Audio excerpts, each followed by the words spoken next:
refait le monde. Votre rendez-vous quotidien de décryptage de l'information sur Joma Media, et vous faites bien.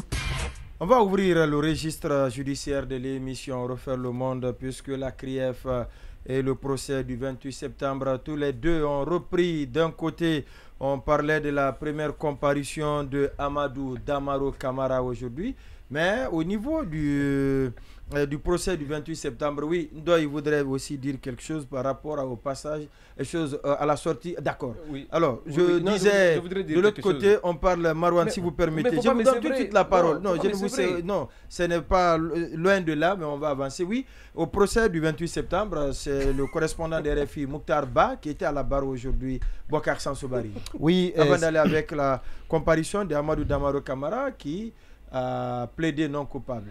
Oui, c'est Mokhtar Ba qui est passé aujourd'hui et il y a des éléments de son récit qui m'ont personnellement interpellé. Oui. D'abord, quels sont ces éléments? Il a commencé son récit, j'allais dire, par rappeler qu'il était aussi du séjour de Moussa Dadis Camara le 26 septembre 2009 à l'Abbé. Et il est allé couvrir le meeting de l'Abbé. Oui, et il le dit pour une chose que vous comprendrez par la suite, parce que quand Dadis les a aperçus, il était avec Amadou Diallo, l'ancien correspondant de la BBC. Alors il leur a dit, BBC et RFI sont là. Donc tout ce qui va se passer dans le Fouta théocratique, vous savez, c'est ainsi il appelait généralement la région du Fouta, il l'assimilait toujours au Fouta théocratique. Ouais, donc il leur a dit, donc tout ce qui va se passer ici va être relaté. Alors, je dis que ça, c'est important. Relayer, exactement. Ouais. Exactement. Alors, je dis ça parce que quand ils se retrouvent, les deux se sont retrouvés dans l'enceinte du stade du 28 septembre et que le carnage a commencé, eux sont allés s'abriter, il a dit, dans un bâtiment inachevé. Ouais. Mokhtar Ba et Amadou Diallo. Ouais. Quand ils s'en sont sortis, ils se sont retrouvés avec des bérets rouges. Tout de suite qu'ils leur ont intimé de se mettre à genoux, ils vont les exécuter. Mokhtar Ba dit que Amadou Diallo a obéi, mais que lui, il a dit qu'il n'est pas manifestant. Il a commencé à résister. On lui a envoyé un coup. Il s'est effondré dans la boue. Il s'est réveillé, le gars menaçait, pointait son arme au niveau de sa poitrine et menaçait de l'exécuter. C'est en ce moment que deux hauts gradés sont arrivés, leur ont dit, écoutez, ne les tuez pas, ce sont des journalistes. On était ensemble, ils étaient ensemble avec nous à l'Abbé. Donc ils ont été sauvés grâce à ce déplacement de l'Abbé. Exactement. Et ça veut dire qu'il y a des éléments qui faisaient partie de la délégation de Dadis à l'Abbé qui étaient dans l'enceinte, qui étaient au stade. Moi, c'est un des éléments que j'ai retenu. Et le deuxième élément, il a cité aussi quand ils ont été... Parce que quand ces deux hauts gradés les a sauvés, un d'entre eux a demandé à un policier de les escorter pour les sortir du stade. Celui-ci les a conduits jusqu'au niveau de la terrasse. Alors là aussi, quand ils sont sortis, parce que le policier arrivé là a dit, écoutez, moi ma mission s'arrête là. Donc ils ont entrepris de sortir. Là, ils se sont retrouvés avec des gendarmes qui s'en sont pris à eux. Il dit lui-même, par exemple, qu'on lui a pris $150. On a failli prendre le sac de Amadou Diallo qui a résisté. Il semble qu'on l'a tapé et il est resté des jours sans travailler. Mais là aussi, il dit qu'il y a un certain Kati qu'il dit était protocole de Dadis à l'époque, qui serait intervenu en brandissant son badge CNDD pour lui dire ce sont des journalistes, laissez-les. Donc, là aussi, pour moi, cet autre élément m'a intéressé. Et une fois qu'il en a terminé avec tout ça, il dit qu'il y a une consoeur qui travaillait à l'époque à Nostalgie, qui l'a appelé pour lui dire, écoute, et dit que cette consoeur disait tenir l'information d'un de ses oncles militaires.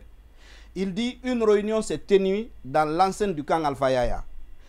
Moussa Dadis aurait ordonné que les journalistes de RFI et de BBC soient mis au jarret parce qu'ils ont filmé des choses, il ne faut pas qu'ils les divulguent. À partir de ce conseil-là, et Mokhtar dit que le militaire que sa consoeur évoquait serait dans le box des accusés. Donc, il dit que c'est pour ça qu'il a quitté sa maison, il est allé dans un hôtel à Kaloum, où il est resté 6 jours, avant de rallier Pita, où il est resté jusqu'au 30 octobre. Donc, vous savez que ce débat porte notamment sur l'implication, la responsabilité de Moussa Dadis. Ouais. Pour moi, je ne tranche pas, mais pour moi, si ce témoignage, ce récit-là est conforme à la réalité, ça veut dire qu'il y a de très proches de Dadis qui étaient dans l'enceinte, qui étaient mêlés aux événements, parce que les 2 militaires, encore une fois, étaient à l'abbé.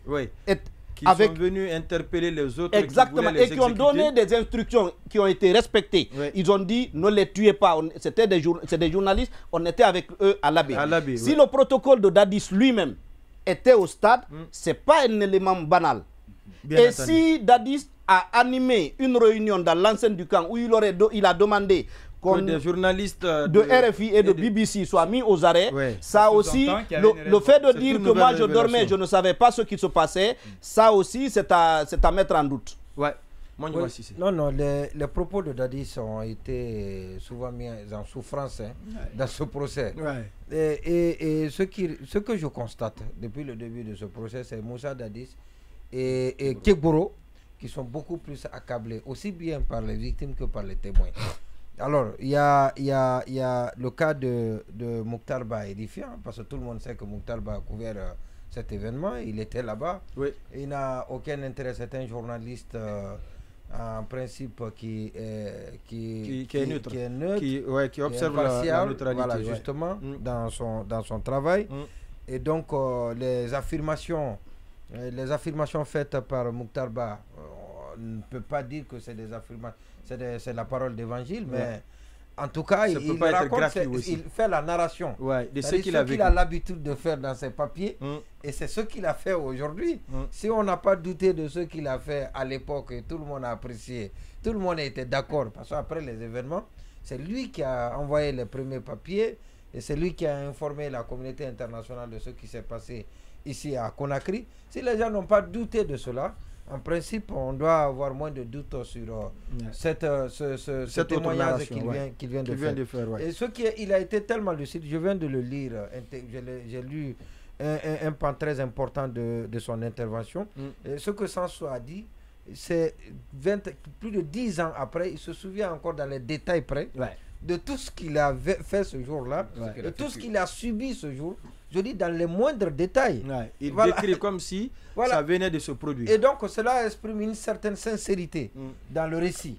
Et puis et par rapport à Dadis, c'est très compliqué. Et surtout ce que j'ai davantage noté, c'est plutôt l'appel de la consoeur dont il a fait sciemment de taire le nom.